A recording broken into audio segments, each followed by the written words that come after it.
Hello friends, I welcome you to Ripi e learning hub. મિત્રો 1, 2, 3, 4 એકથી 4 chapter આપણે ધોરણ 12 કોમર્સમાં એકાઉન્ટમાં જોયા. અત્યારે નેક્સ્ટ ચેપ્ટર નંબર 5 અને ચેપ્ટર નંબર 5 છે આપણું ભાગીદારનો પ્રવેશ. બરાબર, એટલે ચેપ્ટર નંબર 5 ની અંદર ભાગીદારના પ્રવેશમાં હું તમને જો ગુણભાર દર્શાવું તો મિત્રો વિભાગ બી માં એક પ્રશ્ન આપને પૂછાય છે થિયરી, ટૂંકમાં એક થિયરી પૂછાય છે, અને વિભાગ ઈ 8 ગુણનો એક દાખલો પૂછાય છે. ઇન શોર્ટ આ ચેપ્ટર આખું આપણું 9 ભાગની અંદર વહેંચાયેલું છે. એટલે એક તમારે થિયરી તૈયાર કરવી પડશે અને એક 8 માર્ક્સનો દાખલો. 8 માર્ક્સના દાખલાની શરૂઆત કરીએ પહેલા પ્રસ્તાવના વિશે થોડું જાણીએ અને ત્યાગની ગણતરી કેવી રીતે થાય. હવે જુઓ, ભાગીદારનો પ્રવેશ એ ભાગીદારીનું એક પ્રકારનું પુનર્ગઠન છે. આગળ આપણે એક ચેપ્ટર શીખ્યા ભાગીદારીનું પુનર્ગઠન એટલે શું? તો જુદા જુદા કારણોસર ભાગીદારીમાં થતો ફેરફાર, તેને કહેવાય ભાગીદારીનું પુનર્ગઠન. આ જે જુદા જુદા કારણોસર હતું એમાં જુદા જુદા કારણોમાં એક કારણ એવું પણ હતું મિત્રો કે કોઈ નવા ભાગીદારનો પ્રવેશ થાય તો તેના કારણે ભાગીદારીનું પુનર્ગઠન થાય. એટલે પ્રવેશ એક પ્રકારનું ભાગીદારીનું પુનર્ગઠન જ છે.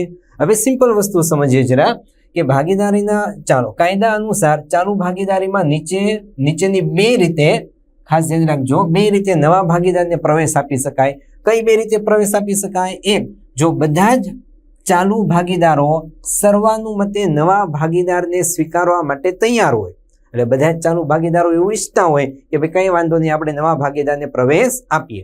હવે જનરલી તો સામાન્ય રીતે જો કોઈ પેઢીને કાં તો નવી ટેકનોલોજી વાળા કોઈ ટેકનિશિયનની જરૂર હોય, બરાબર, આઈટી ફિલ્ડ કે કોઈ પણ બાબતે, અથવા તો વધારે મૂડીની જરૂર હોય, અથવા તો એની પાસે સંચાલન શક્તિમાં કંઈ ઉણપ રહેતી હોય, તો આવા બધા કારણોસર નવા ભાગીદારને એન્ટ્રી આપે છે, પ્રવેશ આપે છે. એટલે જ્યારે જૂના ભાગીદારો સર્વાનુમતે નક્કી કરે કે આપણે બધા ભાગીદારો સહમત થાય અને નવા ભાગીદારને આપણે પ્રવેશ આપવો છે, તો એક તો ત્યારે પ્રવેશ આપશે, અને બીજું, જો ભાગીદારી કરારમાં નવા ભાગીદારના પ્રવેશ અંગેની જોગવાઈ કરેલી હોય, આ બે સંજોગોમાં નવા ભાગીદારને પ્રવેશ આપશે.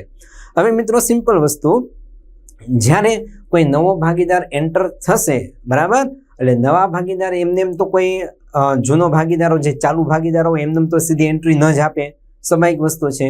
તો અત્યાર સુધી જે ચાલુ ભાગીદારો, એ માનો કે કોઈ એક ધંધો છે અને એ ધંધા એ છેલ્લા 4 વર્ષથી પોતાનો ધંધો જમાવેલો છે. એટલે 4 વર્ષ અત્યારે જ્યારથી ધંધો શરૂ થયો મિત્રો ત્યારથી 4 વર્ષ સુધી ચાલુ ભાગીદારોએ મીન્સ જૂના ભાગીદારોએ ઘણો બધો સંઘર્ષ કર્યો હોય. સ્ટાર્ટિંગમાં મૂડી પણ લાવ્યા હોય, ઘણા બધા કોન્ટેક્ટ કર્યા હોય, અને પછી 4 વર્ષ પછી સારા એવા સ્ટેબલ પોઝિશન ઉપર ધંધો પહોંચ્યો હોય, મીન્સ સારો એવો નફો કરતો હોય. તો જ્યારે કોઈ નવો ભાગીદાર આવશે સીધો જ એન્ટ્રી લઈને, બરાબર, તો એને ડાયરેક્ટ નફામાં ભાગ મળવા માંડે. હવે ડાયરેક્ટ નફામાં ભાગ મળવા માંડે તો ચાલુ ભાગીદારો હોય મીન્સ જૂના ભાગીદારો, એને એમ થાય કે 4 વર્ષ સુધી અત્યારે સખત પરિશ્રમ મહેનત તો અમે કરી, સ્ટ્રગલ અમે કર્યું, અને આવનાર ભાગીદાર સીધો ડાયરેક્ટ નફામાં ભાગ લઈ લે, એવું તો કેમ ચાલે? એટલે જ્યારે નવો ભાગીદાર પ્રવેશ પામે ત્યારે નવા ભાગીદારને ધંધાની અંદર બે વસ્તુ ખાસ લાવવાની થાય મિત્રો. એક, નવો ભાગીદાર જે આવે એ પોતાની સાથે મૂડી લઈને આવે. નવો ભાગીદાર પોતાની સાથે મૂડી લઈને આવશે. મૂડી શા માટે લાવશે? તો અત્યારે ચાલુ ધંધાની અંદર જે પણ ચાલુ ભાગીદારોએ પોતાની જે મિલકતો વસાવેલી હોય અથવા તો જવાબદારી હોય, તો મિલકતો અને જવાબદારીમાં ખાસ એને ભાગ મળશે. ખાસ ધ્યાન રાખજો, આવનાર નવા ભાગીદારને જો મિલકતમાં ભાગ લેવો હોય તો મિલકતમાં ભાગ લેવા માટે નવા ભાગીદારે મૂડી લાવવી પડશે. ઓકે, કારણ કે જૂના ભાગીદારો જે બધા હતા ચાલુ ભાગીદારો અત્યારે, એ બધાએ પોતાની રીતે અમુક નક્કી કરેલી મૂડી પહેલા કાઢી હશે, ધંધામાં રોકાણ કર્યું હશે, ધંધામાં મૂડીનું, પછી ધંધો શરૂ કર્યો હશે. તો જે પણ નવો ભાગીદાર પ્રવેશ પામે છે એને પણ સૌ પ્રથમ પહેલા મૂડી લાવવી પડશે. મૂડી શા માટે લાવશે? મિલકતમાં અને જવાબદારીમાં ભાગ લેવા માટે. એટલે જે નવો ભાગીદાર આવે છે એને ચાલુ ધંધાની અંદર મિલકતોમાં જો ભાગ જોઈતો હોય તો મિલકતોમાં ભાગ લેવા માટે એને મૂડીની રકમ ધંધાને આપવી પડશે. એટલું જ નહીં, આ ઉપરાંત એ બીજી રકમ જે લાવશે તે હશે ખાસ કરીને પાઘડી. ઓકે, હવે જો કોઈ નવો ભાગીદાર આવે છે, બરાબર, તો એ નવા ભાગીદારને નફો મળશે ને. અત્યાર સુધી જે ચાલુ ભાગીદારો હતા એ ચાલુ ભાગીદારોને નફો મળતો હતો, પણ નવો ભાગીદાર જ્યારે પ્રવેશ પામે તો હવેથી એમને પણ નફાની રકમ મળશે. તો અત્યાર સુધી સંઘર્ષ તો એ લોકોએ કર્યો, જૂના ભાગીદારોએ, એટલે જે જૂના ભાગીદારો છે એને નફામાંથી ભાગ આપવો પડે.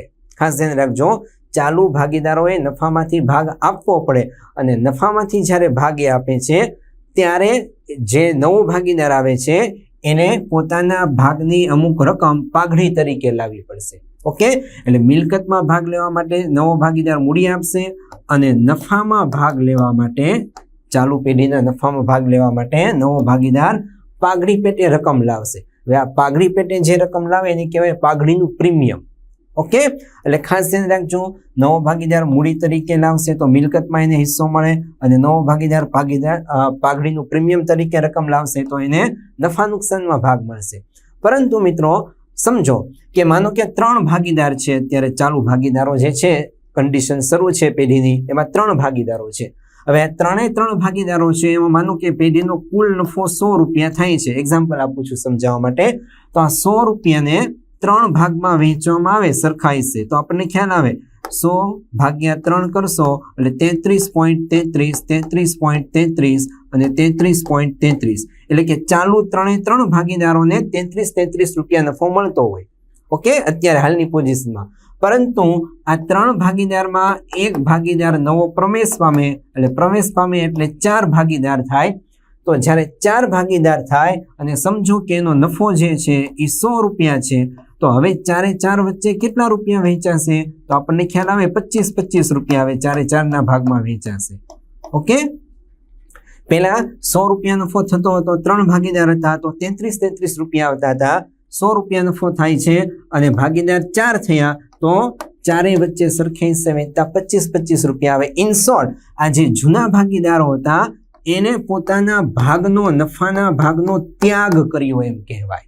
ખાસ ધ્યાન રાખજો, જ્યારે નવો ભાગીદાર પ્રવેશ પામે એટલે જૂના ભાગીદારોએ, ચાલુ ભાગીદારોએ પોતાના નફામાંથી અમુક ભાગ ત્યાગવો પડે અને એ કોને મળશે? નવા પ્રવેશ પામનાર ભાગીદારને. બરાબર? તો જે એને જૂના ભાગીદારોએ જે રકમ ત્યાગી છે, પોતાના નફામાંથી રકમ જતી કરી, 33 મળતા હતા, હવે 25 જ થઈ ગયા. બરાબર? તો એ જે રકમ ત્યાગી છે એ ત્યાગવાના બદલામાં એ લોકો એટલે ચાલુ ભાગીદાર, નવો ભાગીદાર જે આવે છે તેમની પાસેથી પાઘડી પેટે રકમ લે છે. એટલે નવો ભાગીદાર જ્યારે ધંધામાં પ્રવેશ પામે ત્યારે એક મૂડી તરીકે રકમ લાવશે અને એક પાઘડીના પ્રીમિયમ તરીકે રકમ લાવશે. પાઘડીના પ્રીમિયમ તરીકે જે રકમ લાવશે એ ચાલુ ભાગીદારો છે, જૂના ભાગીદારો, એ પોતાના ત્યાગના પ્રમાણમાં વહેંચી દેશે. ખાસ ધ્યાન રાખજો, જે નવો ભાગીદાર પાઘડી પેટે રકમ લાવશે પાઘડીના પ્રીમિયમ પેટે, એ ચાલુ ભાગીદારો પોતે જે ત્યાગ કર્યો હોય એ ત્યાગના પ્રમાણમાં રકમ વેચીને, એટલે માનો કે નવો ભાગીદાર જે આવ્યો એ પાઘડી પેટે 1 લાખ રૂપિયા લાવે છે. બરાબર? શા માટે 1 લાખ રૂપિયા લાવશે પાઘડીના પ્રીમિયમ તરીકે? કારણ કે હવે એને નફામાં ભાગ મળશે, નવા ભાગીદારને નફામાં ભાગ મળશે. ઓકે, તો જૂના ભાગીદારો જે આ 1 લાખ રૂપિયા એને પાઘડી પેટે મળ્યા ચાલુ ભાગીદારોને, એ 1 લાખ રૂપિયાને ત્યાગના પ્રમાણમાં વેચી લેશે. ઓકે, કેમ? કારણ કે એને હવે પોતાના ભાગનો, નફાના ભાગનો ત્યાગ કરવો પડે છે એ માટે. બરાબર? એટલે ખાસ ધ્યાન રાખજો, જ્યારે નવો ભાગીદાર પ્રવેશ પામે ત્યારે એક પોતાની સાથે મૂડીની રકમ લાવશે અને પાઘડીની રકમ લાવશે. મૂડી શા માટે લાવશે? મિલકતમાં અને જવાબદારીમાં ભાગ લેવા. પાઘડીનું પ્રીમિયમ શા માટે લાવશે?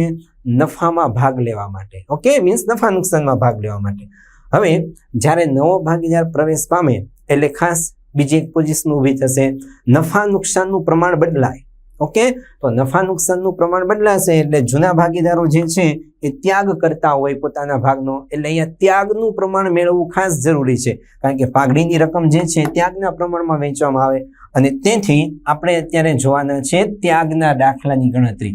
એટલે અહીંયા હેડિંગ છે પ્રસ્તાવના અને ત્યાગની ગણતરી. ઓકે, પ્રસ્તાવનાની અંદર મેં તમને સમજાવ્યું પ્રવેશ પામે ત્યારે કઈ કઈ પોઝિશન ઊભી થાય છે, શા માટે મૂડી તરીકે રકમ લાવશે અને શા માટે પાઘડીના પ્રીમિયમ તરીકે રકમ લાવશે.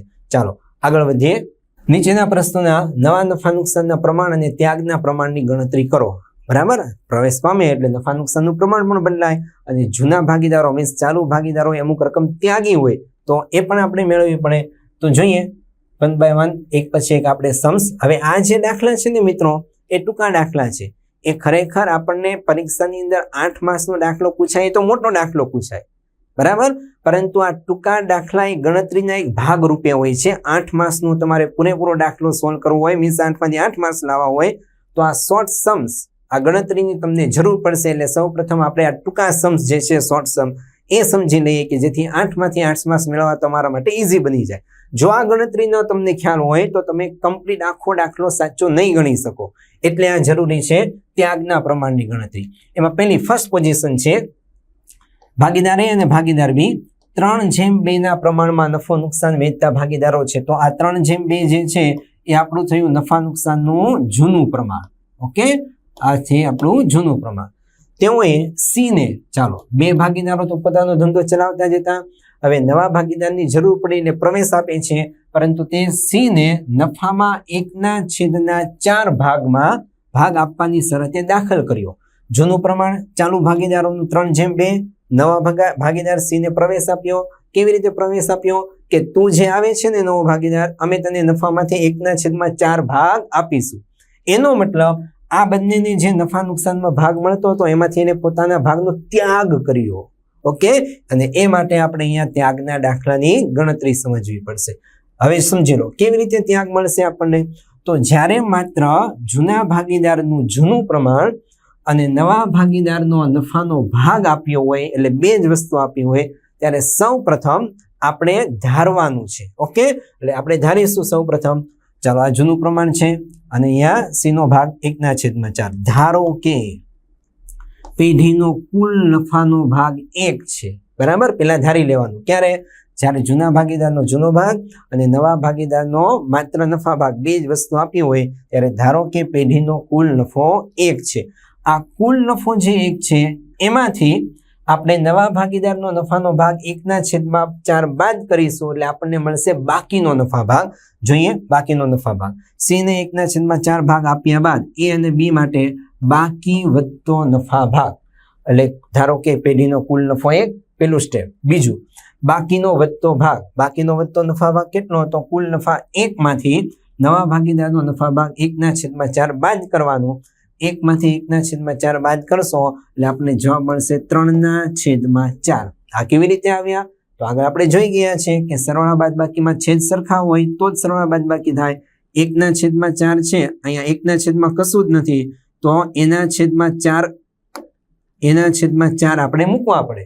તો છેદમાં મીન્સ કહેવાનો મતલબ એવો છે કે આના છેદમાં ખરેખર કંઈ છે નહીં, એટલે 1 હોય. બરાબર, તો 1 ને 4 વડે ગુણો એટલે 4 એકા 4. ઓકે, અને ઉપર પણ 1 ને 4 વડે ગુણો એટલે 4 એકા 4. 4 માંથી 1 જાય તો 3. એ તો આપણે ખ્યાલ જ છે છેદ સરખા કેવી રીતે કરવા.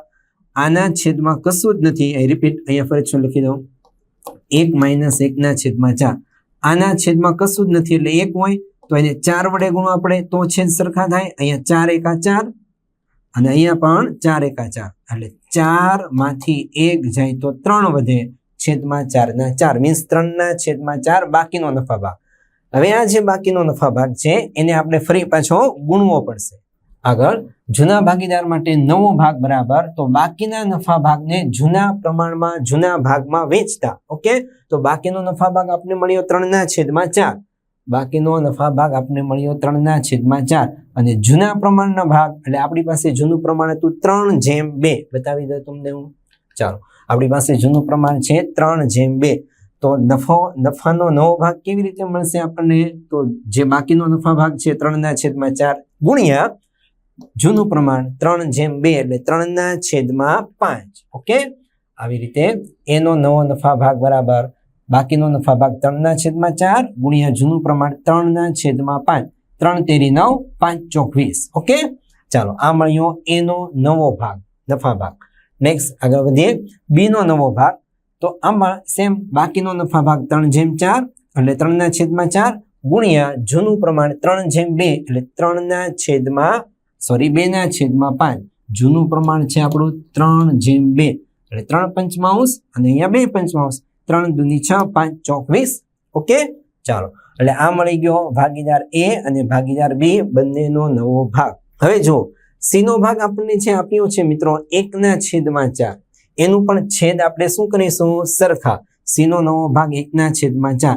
તો આના છેદમાં 20, એના છેદમાં 20, બીના છેદમાં 20, તો સી ના છેદમાં 4 જ છે. તો આ 4 છે એટલે આપણે એને 5 વડે ગુણો આપણે. થઈ ગયા 5 ચોક 20. તો ઉપર પણ 5 વડે ગુણો આપણે. 5 એકા 5. ઓકે, 5 એકા 5, 5 ચોક 20. એટલે 3/3 નો ભાગ આપણે મળી ગયો 9/6/5. છેદ સરખા કરતા 9/6/5 મળશે આપણને A, B અને C નું નવું પ્રમાણ 9:6:5. ઓકે, આ મળ્યું આપણને નવું પ્રમાણ. હવે એનું ત્યાગ આપણે જોવું હોય, જ્યારે C ને નવા ભાગીદારને પ્રવેશ આપ્યો તો A અને B બે જૂના ભાગીદારે કેટલો ત્યાગ કર્યો? તો ધ્યાન રાખજો, જ્યારે આપણને માત્ર જૂનું પ્રમાણ, જૂના ભાગીદારનું જૂનું પ્રમાણ અને નવા ભાગીદારનો માત્ર નફા ભાગ આપ્યો હોય, જૂનું પ્રમાણ છે આપણી પાસે 3:2 અને નફા ભાગ છે નવા ભાગીદારનો 1/4. માત્ર જ્યારે આટલું જ આપે ને મિત્રો, અને એમ કે ત્યાગ કેટલો, આ તો નવું પ્રમાણ મેળવ્યું, બરાબર, ત્યાગ કેટલો, ત્યારે યાદ રાખજો જે જૂનું પ્રમાણ હોય ને એ જેનું ત્યાગનું પ્રમાણ બને. ઓકે, જ્યારે આ બે જ વસ્તુ આપી હોય ત્યારે જૂનું પ્રમાણ જે હોય એ જ ચાલુ ભાગીદારોનું ત્યાગનું પ્રમાણ બને, મીન્સ 3:2. જૂનું પ્રમાણ છે 3:2, આ નવું પ્રમાણ મળ્યું 9:6:5. હવે આપને ખ્યાલ છે ત્યાગનું જો સૂત્ર આપને ખ્યાલ છે, ત્યાગ બરાબર જૂનો ભાગ માઇનસ નવો ભાગ, બરાબર. તો જૂનો ભાગ આપણો 3/2 એટલે 3/5 ને 2/5. નવો ભાગ 9 ને 6 15, 15 ને 5 20, 9/20 કરીશું અને બાદબાકી કરશો એટલે ફાઇનલ તમને જે ત્યાગ મળશે 3:2 જ મળશે. ઇન શોર્ટ કહેવા એમ માંગુ છું, જ્યારે બે જ વસ્તુ આપી હોય ત્યારે. ઓકે, ચાલો જોઈએ આગળ. આ મળ્યો આપણું ત્યાગની ગણતરી બતાવી છે. જૂનો ભાગ 3:2 એટલે 3/5 2/5, નવો ભાગ 9/20 અને 6/20. આપણી પાસે છે 9:6:5. એમાં ચાલુ ભાગીદારો 9 અને 6 એટલે 9/20 અને 6/20. ત્યાગ બરાબર જૂનો ભાગ માઇનસ નવો ભાગ. જૂનો ભાગ 3/5, નવો ભાગ 9/20. છેદ સરખા કરીએ એટલે આને 4 વડે ગુણો આપણે, અને 4 વડે જો ગુણો એટલે 5 ચોક 20, બરાબર, અને 5 તેરી 15. ઓકે, 5 ચોક 20 અને 5 તેરી 15 આ રીતે થાય. અથવા બીજી રીતે તમે કરો તો 20 પંચામ 100 એમ પણ થાય, અને 20 વડે ગુણો અને 5 વડે ગુણો. 20 વડે ગુણો તો 20 તેરી 60 અને 5 વડે ગુણો તો 5 નવા 45. બધું સેમ જ છે. 60 માંથી 45 જાય તો 15, 15/100 ટુકડું 3/20 આવી ગયું. મેં તમને આગળ કહ્યું, બરાબર. એ જ રીતે બીની ગણતરી આ રીતે તમે કરશો. ઓકે, 2/5 માઇનસ 6/20 છેદ સરખા કરતા 10/100 ટુકડું 2/20 મળી ગયું.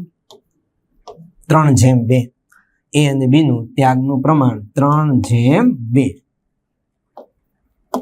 ઓકે, 3:2. મેં તમને હમણાં આગળ જ કહ્યું કે જ્યારે માત્ર જૂના ભાગીદારનો જૂનો ભાગ અને નવા ભાગીદારનો નફા ભાગ બે જ આપે તો ત્યાગ એટલે બીજું કશું જ નહીં, જૂનું પ્રમાણ એ આપોઆપ ત્યાગનું પ્રમાણ બની જાય.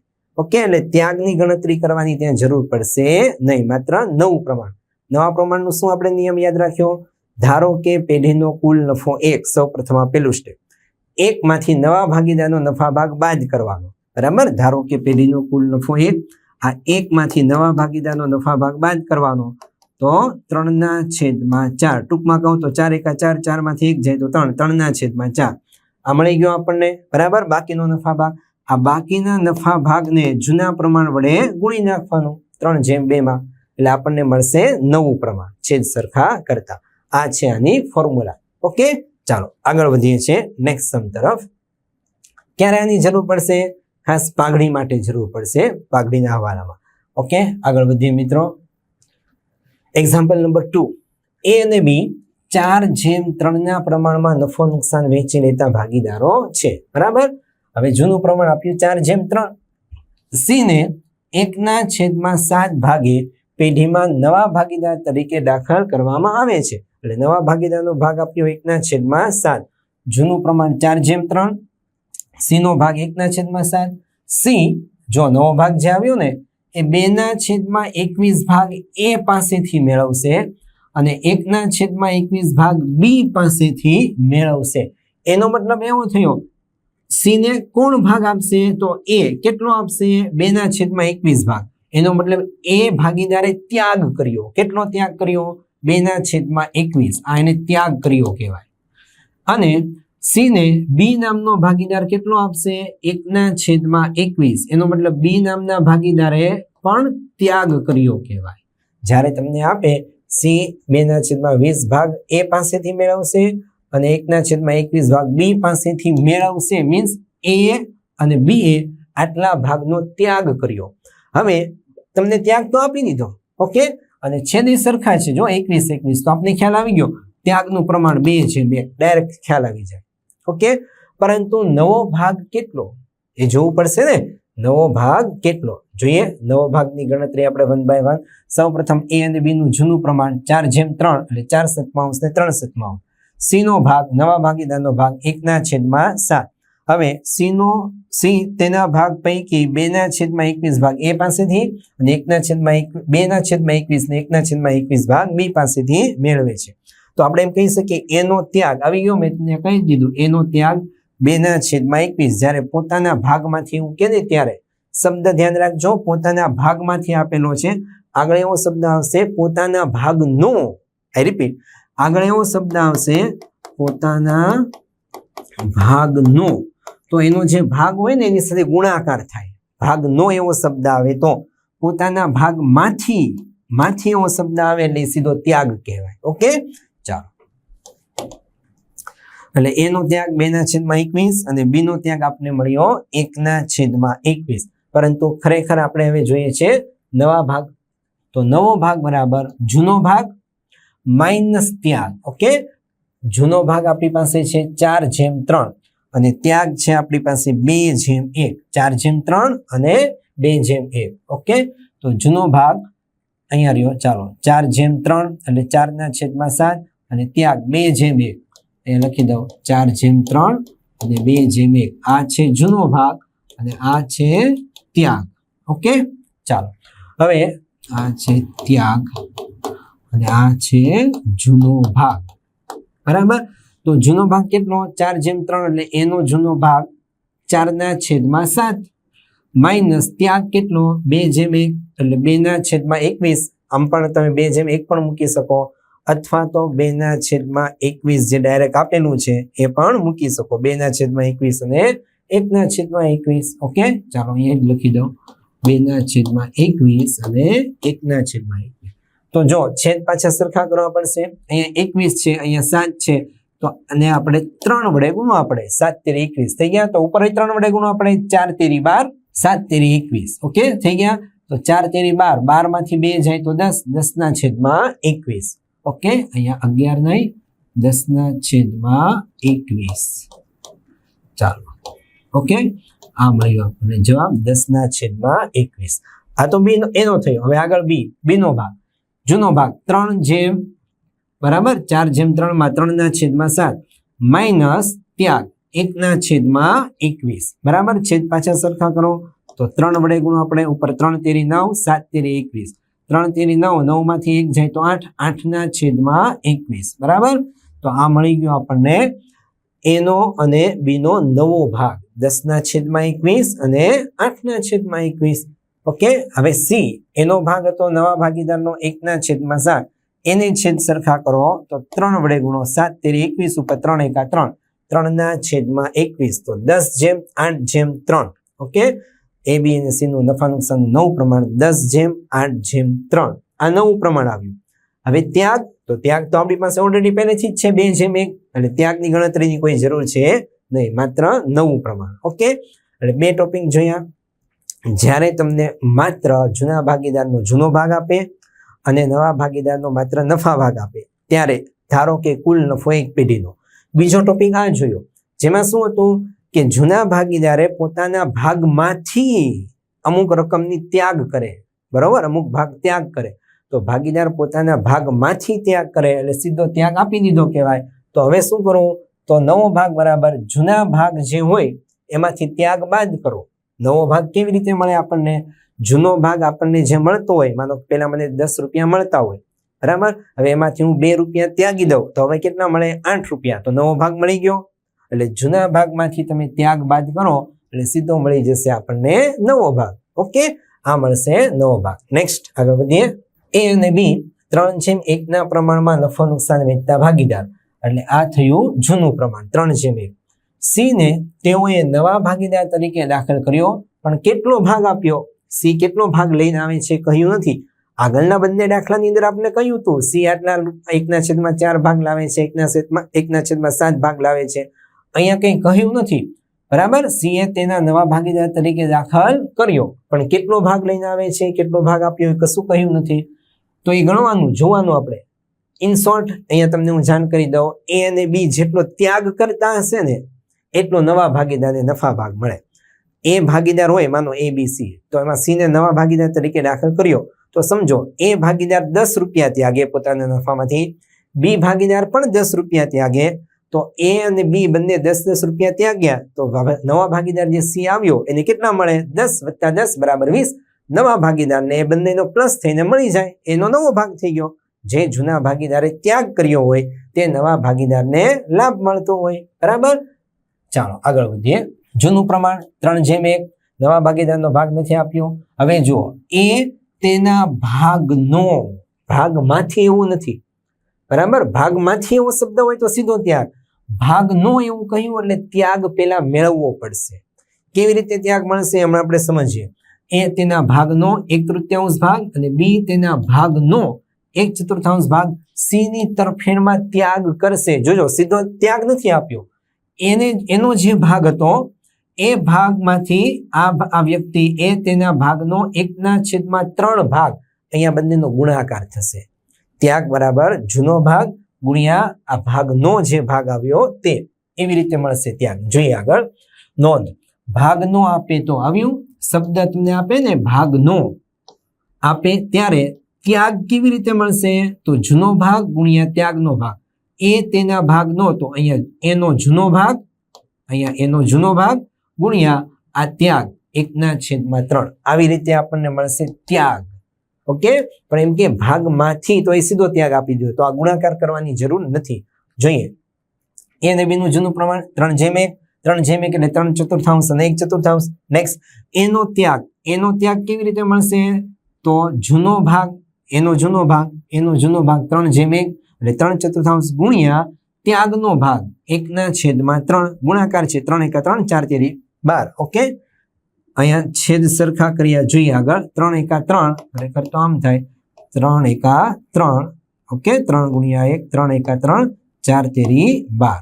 ચાલો આગળ અહીંયા જોઈએ બી નો ત્યાગ. હવે બી નો ત્યાગ ફરી પાછું જૂનો ભાગ એનો કેટલો? 1/4 ગુણ્યા બી તેના ભાગનો કેટલો ભાગ? 1/4. 1/4. 1 × 1 = 4 × 4 = 16. ઓકે? એટલે 1/16 અને 3/12. આ રીતે આવ્યું. 1/4 નહીં, 3 × 3 = 4 × 12. 1 × 1 ને 4 × 4 = 16. બરાબર? આ થયો બંનેનો ત્યાગ. ખાસ ધ્યાન રાખજો, આ તો હજુ ત્યાગ આપ્યો છે. હવે મેળવવાનો છે નવો ભાગ. તો નવો ભાગ બરાબર શું? જૂનો ભાગ માઇનસ ત્યાગ. આ જે જૂનો ભાગ હોય આપને ખ્યાલ છે, નવો ભાગ કેવી રીતે મળે હમણાં આગળ જોયું. તો જે જૂનો ભાગ મળતો હોય, બરાબર, આ જૂનો ભાગ જે મળે છે એમાંથી આ ત્યાગ જે છે એ બાદ કરી નાખીએ. તો જૂનો ભાગ 3:1, એમાંથી 3/12 અને 1/16 એને બાદ કરી દઈશું આપણે. જોઈએ, ચાલો નવો ભાગ, જૂનો ભાગ માઇનસ ત્યાગ. એનો નવો ભાગ, એનો જૂનો ભાગ કેટલો હતો પહેલા તો? બરાબર, અહીંયા ફરી પાછું બતાવી દઉં તમને હું. 3:1. ઓકે? અને આ 3/12 અને 1/16. 3:1 જૂનો ભાગ છે 3:1 એટલે 3/4 માઇનસ 1/4. હવે જો આ 1/4 લીધું ને મિત્રો, એ છેદ સરખા કર્યા છે આપણે એ માટે. બરાબર? એટલે હું તમને એમ જણાવી શકું, અહીંયા 3/12 હતા અને અહીંયા 1/16 છે. બરાબર? હવે એનું આપણે શું લેવાનું છે? ટુકડું. ઓકે? હવે આનું જો ટુકડું 3 × 12 સીધું થઈ જાય. 3 × 12 એટલે 1/4. આવી રીતે આ 1/4 આવ્યા. ખાસ ધ્યાન રાખજો, 1/4 આવી રીતે આવ્યા. 3 × 12 એટલે આપણે અહીંયા લીધા છે 1/4. બરાબર? હવે આ છેદ સરખા કરવા માટે આપણે ટુકડું લીધું. તો સિમ્પલ વસ્તુ છે, છેદ સરખા છે, 3 માંથી 1 જાય એટલે 2, 2/4. ઓકે? સિમ્પલ વસ્તુ 2/4. પણ જો આગળ છેદમાં 16 સરખા થાય છે, અહીંયા બતાવી દઉં તમને. 1/16 જે છે એટલે છેદ પાછા સરખા કરવા પડશે. ઓકે? એટલે 1/16 બીજાના ત્યાગની ગણતરી છે. ચાલો, બી નો નવો ભાગ 1/4. 3:1 માંથી 1/4 માઇનસ 1/16. હમણાં આપણે જોયું. આના છેદ સરખા કરો તો આને 4 વડે ગુણો આપણે. ઉપર 4 × 4, નીચે 4 × 4 = 16. 4 માંથી 1 જાય તો 3, 3/16. એટલે અહીંયા 3/16 આવ્યું. તો આનું છેદ સરખો કરવા માટે આને 4 વડે ગુણ્યા 4 4 16, 4 દુ 8 થઈ ગયા છેદ સરખા. બરાબર, ઇન શોર્ટ છેદ સરખા કર્યા છે. આ થઈ ગયો બંનેનો નવો ભાગ 8/3. ઓકે, અને સી નો નવો ભાગ તો મેં તમને સ્ટાર્ટિંગમાં જ કહી દીધું કેવી રીતે એનો નવો ભાગ મળશે. તો આ બંને ભાગીદારોએ જે ત્યાગ કર્યો, આગળ આપણે જોયું 1/4 અને 1/16, આ જે ત્યાગ કર્યો, બરાબર, આ 1/4 ટુકડું કર્યું અને આ 1/16, આ જે ત્યાગ કર્યો ને મિત્રો, 1/4 ને 1/16, આ બંનેનો સરવાળો કરી દો તો આને ફરી પાછું 4 વડે ગુણવું પડે તો છેદ સરખા થાય. ઉપર 4 એકા 4, નીચે 4 4 16. ઓકે, તો 4 + 1 એટલે 5, 5/16. આ મળી ગયો નવા ભાગીદાર સી નો ભાગ. જ્યારે નવા ભાગીદારનો ભાગ ના આપે તો જૂના ભાગીદારે જેટલો ત્યાગ કર્યો હોય એ બંનેનો સરવાળો કરી નાખો એટલે બની જશે નવા ભાગીદારનો નફા ભાગ નવો. ઓકે, આ રીતે આ દાખલો સોલ્વ થાય. નેક્સ્ટ આગળ વધીએ. ચાલો, તો એબીસી નું નવું પ્રમાણ 8/3/5. ત્યાગનું પ્રમાણ, યસ, આગળ આપણે જોયું એ ત્યાગનું પ્રમાણ આવશે. એનો ત્યાગ 1/4 અને બી નો ત્યાગ 1/16. છેદ સરખા કરતા 4/16 ને 1/, અહીંયા 1/16 હતો ત્યાગ આનો, તો આનો છેદ સરખા કર્યા 4 એટલે 4 એકા 4 ને 4 4 16. તો ત્યાગ થઈ ગયો આપણા 4/1. છેદ સરખા કર્યા એટલે 4/1 આ ત્યાગનું પ્રમાણ. ઓકે, આ આપણે જોઈ ત્રીજી રીત. જ્યારે ભાગ નો આવો શબ્દ આપે ત્યારે શું કરવાનું? જૂના ભાગીદારના ભાગ સાથે ગુણી નાખવાના. કોને? જે આપણે ભાગ નો કહ્યું હોય તે ત્યાગ. બરાબર, ચાલો આવી રીતે આપણને મળશે એ રકમ. ઓકે, આગળ વધીએ. એક્સ અને વાય 2/1 ના પ્રમાણમાં નફો નુકસાન વહેંચે છે. એટલે આ આપણને આપ્યું જૂનું પ્રમાણ. એક્સ અને વાય જૂના પ્રમાણ 2/1. તેઓ ઝેડ ને તેના નવા ભાગીદાર તરીકે પેઢીમાં દાખલ કરે. ઓકે, એક્સ અને વાય જૂનું પ્રમાણ 2/1, નવા ભાગીદાર ઝેડ તરીકે એન્ટ્રી લે છે. એક્સ તેના ભાગમાંથી, શબ્દ સાંભળજો, ભાગમાંથી આટલા ભાગનો ત્યાગ કરે, એનો મતલબ આ ત્યાગ આપી દીધો. ભાગમાંથી કે એટલે આ સીધો ત્યાગ આપી દીધો. એક્સ નો ત્યાગ 1/15. વાય તેના ભાગનો એટલે વાય નો જૂનો ભાગ ગુણ્યા આ ભાગ, બે નો ગુણાકાર કરશો ત્યારે ત્યાગ મળશે. રિપીટ, ભાગમાંથી કે એટલે સીધો ત્યાગ, ભાગનો તો વાય નો જૂનો ભાગ, વાય નો જૂનો ભાગ કેટલો થાય? 2/1 1/3. 1/3 ગુણ્યા 1/5 કરો ને મિત્રો, ત્યારે આપણને વાય નો ત્યાગ મળે. અને અહીંયા એક્સ નો ભાગ ડાયરેક્ટ મળી જાય, માંથી એવો શબ્દ વાપર્યો એટલે. તો ઝેડ ના તરફેણમાં ત્યાગ કરશે. આગળ વધીએ. એક્સ અને વાય નું જૂનું પ્રમાણ 2/1 એટલે 2/3 1/3. આગળ એક્સ નો ત્યાગ મેં તમને હમણાં કહી દીધું, ભાગમાંથી, એટલે એક્સ નો ત્યાગ ડાયરેક્ટ આપી દીધો 1/15. વાય નો ત્યાગ જો આવ્યો, વાય તેના ભાગનો, તો તેનો ભાગ કેટલો હતો? 2/1 એટલે 1/3. અહીં મેં તમને લખીને આપ્યું, ગુણ્યા આ ભાગ 1/5. બરાબર, 1 એકા 1 5 તેરી 15. ઓકે, આ વાય એક્સ નો ત્યાગ અને આ વાય નો ત્યાગ. ચાલો આગળ વધીએ. હવે જુઓ, ઝેડ ને કેટલા ભાગમાં પ્રવેશ આપ્યો એ કહ્યું નથી. ઝેડ ને નવા ભાગીદાર તરીકે દાખલ કર્યો તો એને કેટલો ભાગ મળતો હોય? તો આ બંનેનો સરવાળો કરી નાખો. 1/15 પ્લસ 1/15, 1 ને 1 2/15. મિત્રો આ થાય જે ઝેડ નવો ભાગ આવ્યો ને, નવો ભાગીદાર, આ ઝેડ નો ભાગ થાય 2/15. ઓકે, ચાલો હવે આપણે તો પેલા નવું પ્રમાણ મેળવવું છે. તો નવા ભાગ માટે શું સૂત્ર? જૂનો ભાગ છે, જે જૂનો ભાગ એમાંથી ત્યાગ બાદ કરી નાખો. નવો ભાગ કેવી રીતે મળે? જૂના ભાગમાંથી ભાગીદારોએ કરેલ ત્યાગ બાદ કરી નાખો એટલે નવો ભાગ મળશે. તો નવો ભાગ બરાબર જૂનો ભાગ માઇનસ ત્યાગ. એક્સ નો નવો ભાગ, જૂનો ભાગ 2/1 એટલે 2/3 માઇનસ ત્યાગ 1/15. છેદ સરખા કરો અને 5 વડે ગુણવા પડે. ઓકે, 5 વડે ગુણો એટલે 5 તેરી 15, ઉપર 5 દુ 10, 10 માંથી આ 1 જાય, 9/15. Next Y. વાય નો નવો ભાગ, તો એનો ખાસ જૂનો ભાગ 1/1 1/3 માઇનસ એનો ત્યાગ મળ્યો 1/15. 5 વડે ગુણો, 5 તેરી 15, આવી ગયા 15, ઉપર 5 એકા 5, 5 માંથી 1 જાય તો 4, 4/15. એટલે એક્સ અને વાય નો આ મળી ગયો આપણને નવો ભાગ. બરાબર, અને ત્યાગ તો આપણને મળી ગયો છે. ઓકે, આગળ ઝેડ નો નવો ભાગ, તો એક્સ નો ભાગ વત્તા વાય નો ભાગ, મેં તમને અહીંયા સમજાવી દીધું. એક્સ નો ભાગ વત્તા વાય નો ભાગ, 1/15 વત્તા 1/15 એટલે 2/15. ઓકે, 1/15 1/15 2/15. નવા ભાગીદાર z છે તેનો ભાગ મળી ગયો. Very simple. x y અને z નું નફા નુકસાનનું નવું પ્રમાણ આગળ પ્રમાણે 9/15 4/15 અને આ 2/15 છેદ સરખા 9/4/2. Very simple. આ ટૂંકા દાખલાની ગણતરી છે, ખાસ જરૂરી છે, કારણ કે મોટા 8 માસના દાખલામાં નવા પ્રમાણની જરૂર પડતી હોય, ત્યાગના પ્રમાણની જરૂર પડતી હોય ત્યારે આ ખાસ યુઝફુલ થાય છે. ઓકે, ત્યાગનું પ્રમાણ આપણે જોયું આગળ. ત્યાગનું પ્રમાણ એ પ્રમાણે કિંમત મૂકશો. x નો ત્યાગ 1/15 આપેલો, y નો મેળવ્યો 1/15, તો 1/1. x અને y ના ત્યાગનું પ્રમાણ 1/1. બસ મેન વસ્તુ તો પાઘડી ગણતી વખતે એને આપણે ત્યાગના પ્રમાણમાં વહેંચવાની થાય. નવો ભાગીદાર જે પાઘડીની રકમ લાવશે એ જૂના ભાગીદારો ત્યાગના પ્રમાણમાં વહેંચી લેશે પોતે, બરાબર. તો એના માટે ખાસ આ ત્યાગના પ્રમાણની જરૂર પડે, એની માટેની આ બધી પ્રોસેસ છે. Okay, thank you very much for watching this video.